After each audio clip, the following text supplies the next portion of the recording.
तो welcome back guys. आज की वीडियो में हम पढ़ने वाले हैं BRL 001 का थर्ड चैप्टर रिटेल फॉर्मेट्स। ठीक है, तो इंट्रोडक्शन से स्टार्ट करते हैं। तो बेसिकली रिटेल फॉर्मेट्स होता क्या है?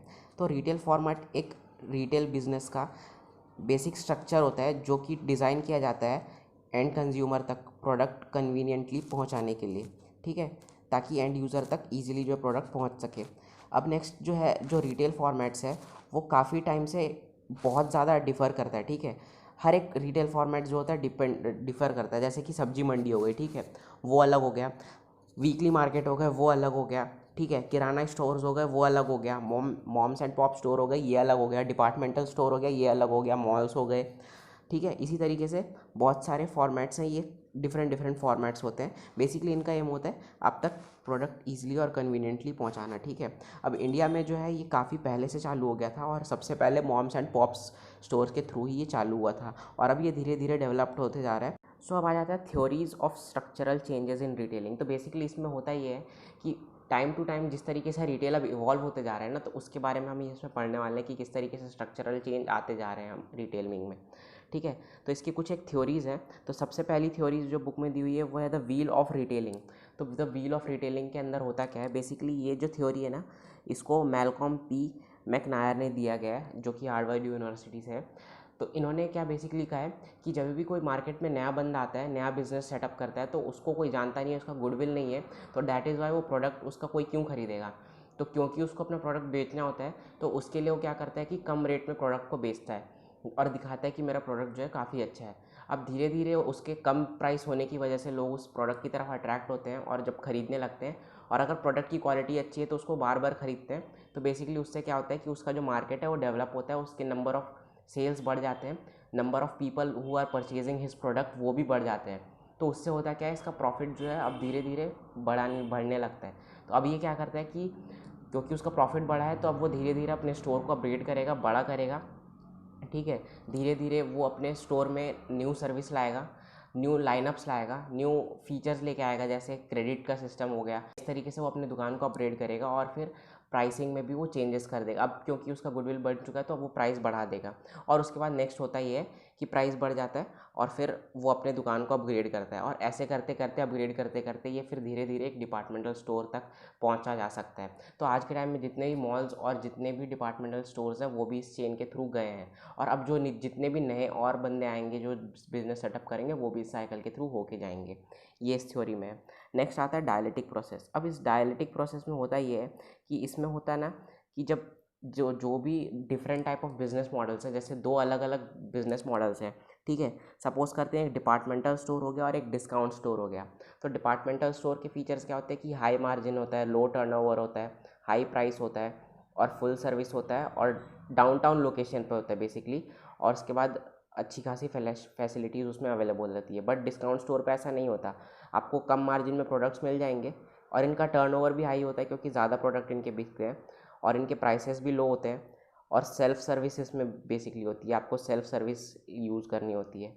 और फिर इनका लो रेंट लोकेशन होता है, ऐसे मतलब प्राइम लोकेशन पे नहीं होते हैं, इनके स्टोर्स थोड़े दूर भी होते हैं ना, तभी भी लोग चले जाते हैं कि डिस्काउंट मिलेगा। अब इन दोनों को अगर कंबाइन कर दिया जाए तो ये बन जाएगा डिस्काउंट डिपार्टमेंटल स्टोर। अब यहाँ पर एवरेज मार्जिन होगा, एवरेज टर्नओवर होगा, ठीक है, मॉडेस्ट प्राइस होगा, और उसके बाद अच्छी खासी मतलब ठीक ठाक लोकेशन पे होगा, और फिर मॉडल फैसिलिटीज़, मतलब दो अलग अलग ही स्टोर्स को एक स्टोर कर देना होता है बेसिकली इनका एम। इस तरीके से ये इवॉल्व करते हैं।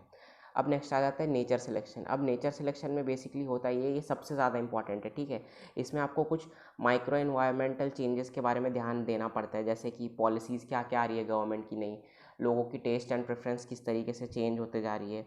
ये सारी चीज़ों का आपको ध्यान में देना पड़ता है और ये सबसे ज़्यादा इंपॉर्टेंट है। इसका अगर कोई ध्यान नहीं देता है ना, तो ये काफ़ी ज़्यादा मुश्किल हो जाता है। अगर इसको अडाप्ट कोई नहीं कर पाता तो उनका बिज़नेस भी जो है वो नहीं चलेगा। और ये चेंजेस बेसिकली होते हैं टेक्नोलॉजिकल चेंज हो गए, सोशल चेंज हो गए, या फिर डेमोग्राफिक चेंज हो गए, इकोनॉमिक चेंज भी हो सकता है, और पॉलिटिकल भी, और लीगल तो होते ही रहते हैं बेसिकली। ये सारे चेंजेस को ध्यान में रखना पड़ता है। इन चीज़ों को जिसने ध्यान में रख लिया उसका बिज़नेस जो है वो ठीक से चल जाता है। अब आ जाता है क्लासिफिकेशन ऑफ स्टोर्स। तो क्लासिफिकेशन में बेसिकली दो कैटेगरी में हम इसको ब्रॉडली डिवाइड कर सकते हैं। एक आता है ऑर्गेनाइज, दूसरा आता है अनऑर्गेनाइज। तो अनऑर्गेनाइज में तो basically moms and pop store, सब्जी मंडी हो गई, इसमें बेसिकली सोल प्रोप्राइटरशिप ही होती है, एक खुद का ओनर ही एक ही ओनर होता है जो कि शॉप को रन कर रहा होता है। बट जो हमारा ऑर्गेनाइज सेक्टर है ना, उसमें हम काफ़ी ज़्यादा और भी डिवाइड कर सकते हैं इसको, ठीक है। तो सबसे पहले हम देखते हैं फॉर्म ऑफ ओनरशिप में इसको कैसे डिवाइड कर सकते हैं। तो पहला तो हो गया इंडिपेंडेंट रिटेलर, जो अपना खुद का सामान बेच रहा है, सोल प्रोप्राइटर, उसके बारे में ज़्यादा डिस्कस करने की ज़रूरत नहीं, सबको मालूम है।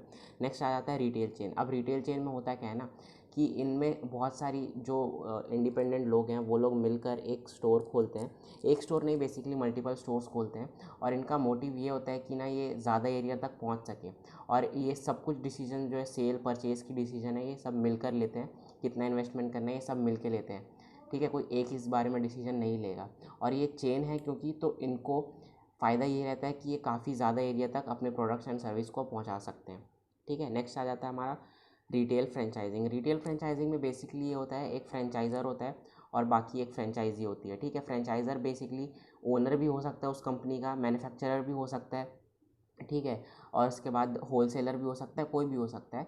वो जो है प्रोडक्ट जो है नीचे वाले चेन को देगा, फ्रेंचाइजी को देगा, और वो फ्रेंचाइजी जो है वो अपनी दुकान खोल कर उस प्रोडक्ट को बेच सकेगा। जैसे मैकडॉनल्ड्स वगैरह हो गए, इसकी जो मेन कंपनी है वो कुछ और ही है, बट काफ़ी सारे लोग दुकान खोलते हैं और उनसे फ्रेंचाइजी खरीदते हैं और उसके बाद अपना सामान वहाँ पर बेचते हैं। मैकडॉनल्ड्स हो गया, बर्गर किंग हो गया, पिज़्ज़ा हट, ये एग्जांपल्स है इसके। अब नेक्स्ट आ जाता है हमारा कोऑपरेटिव। कोऑपरेटिव में होता क्या है ना कि बहुत सारे इंडिविजुअल मिक्स करके अपना एफर्ट डालते हैं, बेसिकली पैसा लगाते हैं, और उसके बाद एक जगह, स्पेस, स्टोरेज वगैरह, और फिर सप्लाई चेन वगैरह मैनेजमेंट के बारे में पैसा लगाते हैं, और उसके बाद फिर होता क्या है ना कि ये अपना अपना रिटेल स्टोर खोल लेते हैं, जिसमें ये बाकी सारी चीज़ें तो शेयर करेंगे, जैसे जगह हो गई जहाँ पे उनका दुकान है, और बेसिकली उनका स्टोरेज जो हो गया उसको शेयर करेंगे, ये सारी चीज़ों को शेयर करते हैं। बट जो उनकी खुद की दुकान होती है ना उस कोऑपरेटिव स्टोर में, वहाँ पे उनका खुद का हक होता है, उस पर वो अपना डिसीजन ले सकते हैं बाइंग एंड सेलिंग का, उसमें कोई वो नहीं रहता। सो ये हो गया फॉर्म ऑफ ओनरशिप। नेक्स्ट जिसमें हम क्लासीफाई कर सकते हैं स्टोर को, वो है स्टोर स्ट्रैटेजी मिक्स। अब इसके अंदर कौन कौन से स्टोर आते हैं? कन्वीनियंस स्टोर, जितने भी 24/7 या फिर तुम्हारे आसपास स्टोर्स हैं जो तुम्हें सर्विस प्रोवाइड करते हैं वो हो गए, ठीक है। Conventional supermarket. कन्वेंशनल सुपरमार्केट मतलब हर एक सिटी में कोई एक ऐसा मार्केट होता है जहाँ पर तुमको ऑलमोस्ट राशन से रिलेटेड, साबुन हो गया और डियोज़, और फिर मतलब सारे राशन से रिलेटेड सारे सामान तुमको मिल जाते हैं। Next is departmental store. Departmental store मतलब वही 2-3 फ्लोर वाले जहाँ पर बहुत सारे प्रोडक्ट्स मिल जाते हैं, और इसके फीचर्स भी मैंने अभी आगे एक्सप्लेन किए थे, उसको भी एक बार देख सकते हो बैक करके। The next is speciality store. Speciality store में होता ये है कि नाम में बताया कि किसी एक स्पेशल प्रोडक्ट के ऊपर फोकस रखते हैं, ठीक है। जैसे जूते हैं, बाटा है तो वो ऑलमोस्ट सारे जूते ही बनाता है। अब इनका होता ये है कि इनके पास एक ही प्रोडक्ट रहता है, बट उस प्रोडक्ट की बहुत सारी वैरायटी रहती है, ठीक है।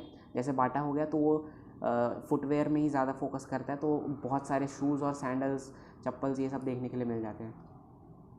Next is hyper market. अब हाइपर मार्केट ये होता है जहाँ पर बहुत सारे प्रोडक्ट्स देखने के लिए मिल जाते हैं। मॉल्स को भी एक एग्जांपल पे आप ले सकते हो हाइपर मार्केट का, और यहाँ पर ऑलमोस्ट सारे प्रोडक्ट्स मिल जाते हैं, कपड़े भी, इनफैक्ट शूज़, ऑलमोस्ट जो जो रिक्वायर रहता है सब कुछ मिल जाता है। यहाँ पर सारे स्टोर्स को डिफरेंटली एक्सप्लेन नहीं कर रहा क्योंकि सारे लोग ने ये स्टोर्स को देखे होंगे, ठीक है, और कभी ना कभी विजिट किया होगा या फिर एक्सपीरियंस किया होगा। सो नेक्स्ट चीज़ जो है जिसमें हम क्लासीफाई कर सकते हैं वो है नॉन स्टोर ऑपरेशन। अब इसका मतलब ये है कि एक फिजिकल स्टोर नहीं है बट फिर भी वो रिटेलिंग का काम कर रहे हैं, ठीक है। जिसका एग्जांपल हम लेते हैं जिसमें ये सारे स्टोर्स आ जाते हैं। इन होम या फिर टीवी रिटेलिंग, टीवी में एडवर्टाइजमेंट आते हैं, नापतोल वगैरह हो गया, वो सब वो हो गया, ठीक है। नेक्स्ट है वेंडिंग मशीन। वेंडिंग मशीन एक मशीन टाइप होता है जिसमें तुम पैसा डालोगे तो सामान निकलेगा, वो कोल्ड ड्रिंक टाइप का जो रहता है ये, और स्टेशन में भी पैसा डालने पे वेट नापने वाला, वो भी एक तरीके का वेंडिंग मशीन का एग्जांपल है। सो नेक्स्ट है टेली सेल्स। टेली सेल्स मतलब टीवी पे दिखाता है, और एक और इसके साथ ही जो आ जाता है टेलीफोन रिटेलिंग, ये दोनों एक साथ ही रहते हैं, ठीक है। इसका एग्जांपल बेस्ट लेंगे तो एक क्रेडिट कार्ड कंपनी जो टीवी पे भी ऐड करती है प्लस कॉल्स भी करती है, एंड इंश्योरेंस कंपनी ये भी ऐड करती है और मोस्टली कॉल करके, या फिर डोर टू डोर कई सारे ब्रोकर्स लोग आते हैं कि ये ले लो करके, एजेंट बोलना चाहिए, ब्रोकर नहीं। So next is catalogue retailing. अब इसमें होता ये है कि सामने आपके प्रोडक्ट रखा है बट उसको आप उठा के खरीद नहीं सकते हो, वो आपका एक मतलब एक तरीके से दिखाने के लिए रखा है। जैसे कार की शोरूम में जाते हो तो कार्स जो रखे रहते हैं वो खरीदने के लिए नहीं रहते बट वो दिखाने के लिए रहते हैं। जब आप उधर पर जाओगे वो कार को देख लोगे अच्छे से, देन वो आपके लिए वो डिफरेंट कार देंगे। तो उसमें होता ये है कि इसमें थोड़ा सा डिफरेंस है कि होता ये है कि उस प्रोडक्ट के सामने किस तरीके से आपको उसको ऑर्डर करना है, बुक करना है, वो सब कुछ एक ब्रांच में लिखा हुआ मिल जाता है। नेक्स्ट है डायरेक्ट रिस्पॉन्स मार्केटिंग। ये डायरेक्ट मतलब हो गया कि एडवर्टीजमेंट कर रहे हैं न्यूज़पेपर में। जॉब वाले देखे होंगे, कई लोग जॉब के करते हैं, कई लोग अपने ज़मीन बेच रहे होते हैं या फिर और कुछ बेच रहे होते हैं, तो ये डायरेक्ट रिस्पॉन्स मार्केटिंग के अंदर आता है। नेक्स्ट है इलेक्ट्रॉनिक रिटेलिंग। इलेक्ट्रॉनिक रिटेलिंग तो बताने की कोई ज़रूरत नहीं है, सब ने अमेज़ॉन फ्लिपकार्ट यूज़ करके रखा होगा, सो वो है।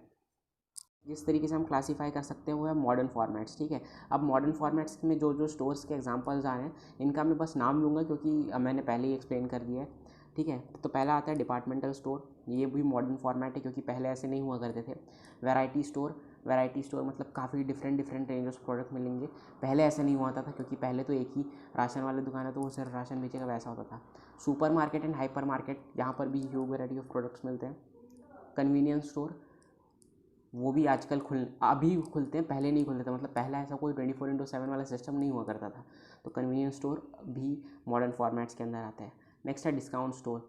डिस्काउंट स्टोर मतलब इसीलिए डिस्काउंट अभी मॉडर्न फॉर्मेट्स में, क्योंकि वो बल्क में प्रोडक्ट लेके आते हैं तो ईजिली बेचने में उनको आसानी होती है कम प्राइसेस पे। बट पहले ऐसे नहीं होता था, पहले मॉम्स एंड पॉप तो कितना सामान लेके आ पाएगा, उसके पास कितना पैसा है। दैट इज़ वाई ये भी मॉडर्न फॉर्मेट्स में है। कैटलॉग शॉपिंग, इसका आइडिया भी जो है थोड़ा लेट से आया था, दैट इज़ वाई ये भी मॉडर्न में। फैक्ट्री आउटलेट मतलब फैक्ट्री वाले जो है डायरेक्ट ही अपना सामान जो है बेचवा देते हैं, मतलब वहीं से। ये इसके अंदर थोड़ा एक और देख सकते हो, company owned and company operated, ये इससे थोड़ा मिलता जुलता है कि जो बाटा है उसका एग्जांपल ले लो कि वो बाटा खुद एक ब्रांड है, वही ये सारे चीज़ें मैन्युफैक्चर करता है और वही शोरूम खोल के जो प्रोडक्ट बेचता है। वैसे ही मारुति भी अब नेक्सा वगैरह खोल रही है, वो भी एक एग्जांपल है इसके अंदर। तो नेक्स्ट आ जाता है चेन मार्केटिंग, ठीक है। चेन मार्केटिंग में भी हम इसको क्लासीफाई कर सकते हैं स्टोर्स को। तो हम चेन मार्केटिंग में इंडिया का सिचुएशन देखते हैं, ठीक है। तो पहला आता है फूड चेन। तो फूड चेन में फूड बाज़ार, पिज़्ज़ा हट, ये कुछ एग्जांपल्स हैं। हेल्थ एंड ब्यूटी में भी प्रोडक्ट चेन होते हैं, जो VLCC को ले सकते हैं एग्जांपल। क्लोथिंग एंड फुटवेयर भी है चेन्स के फॉर्म में। वैसे ही फिर home furniture, household goods, durable goods, leisure and personal goods chain. तो ये था, इस तरीके से हम चेन में भी स्टोर्स को डिवाइड कर सकते हैं। सो रिटेल चेन के बारे में मैंने एक्सप्लेन कर दिया, बट रिटेल चेन होता क्या है, ठीक है। इसके फीचर्स वगैरह के बारे में कुछ बता देता हूँ। रिटेल चेन में मल्टीपल ओनर्स होते हैं, ये मल्टीपल ओनर्स मिलकर उस चेन को चला रहे होते हैं। इनका जो डिसीजन मेकिंग होता है वो सेंट्रलाइज्ड होता है। अब क्योंकि जो टॉप लेवल की मैनेजमेंट है वही लोग इसके बारे में डिसीजन लेते हैं, बाकी सब नहीं लेते। वो बाकी एक चेन का हिस्सा होते हैं बट वो डिसीजन नहीं लेते हैं, ठीक है। नेक्स्ट ये है, क्योंकि ये चेन के रूप में काम करते हैं तो काफ़ी दूर दूर तक अपने सर्विसेज को प्रोवाइड कर सकते हैं, काफ़ी बड़ा मार्केट को ये ग्रैब कर सकते हैं। और फोर्थ पॉइंट ये, क्योंकि ये काफ़ी बड़ा मार्केट टारगेट करते हैं तो ये वेल नोन कंपनी के नाम से भी जाने जाते हैं और काफ़ी ज़्यादा गुडविल बढ़ जाता है क्योंकि ये अपने सर्विसेज को काफ़ी दूर दूर तक पहुंचा रहे होते हैं। Next cooperative stores. Cooperative store के बारे में मैंने एक्सप्लेन नहीं किया था। इसमें होता है कि कोऑपरेटिव स्टोर्स में शेयर्स, ठीक है, शेयर्स है सबके, जितने भी लोग हैं उन्होंने मिल के पैसा लगाया रहता है। एक ज़मीन और एक स्टोरेज स्पेस हो गया, इनको रेंट पे लिया रहता है। अब इन चीज़ों को ये शेयर करते हैं। इवन सप्लाई चेन्स जो हो गई उनको भी वो शेयर करते हैं, जहाँ से एक बंदा सामान खरीद रहा है वहीं से दूसरा भी खरीद के लेके आता है अपने लिए, अपने स्टोर के लिए सामान। बट क्योंकि इन्होंने रेंट पे लोकेशन लेके रखी है बट सेपरेट सेपरेट स्टोर खोल के रखे हैं अपने अपने। अब अपने स्टोर पे उनका अपना ही हक होता है, वो सोल प्रोप्राइटर जैसे अपने स्टोर पे काम करेंगे और कोई दूसरा इस पर टांग नहीं आता। तो इसी के साथ हमारा चैप्टर खत्म होता है, रिटेल फॉर्मेट्स। इतना ही था इस टॉपिक पे। सो अगर आपको वीडियो पसंद आई होगी लाइक कर देना, और कोई भी डाउट्स होंगे तो कमेंट कर देना और दोस्तों के साथ शेयर कर देना जो भी BBA या फिर मैनेजमेंट से रिलेटेड कोर्सेस में है। और सब्सक्राइब कर देना चैनल, ताकि जब भी मैं वीडियो डालूँ तो आपको अपडेट मिल जाए। So thanks for watching, bye.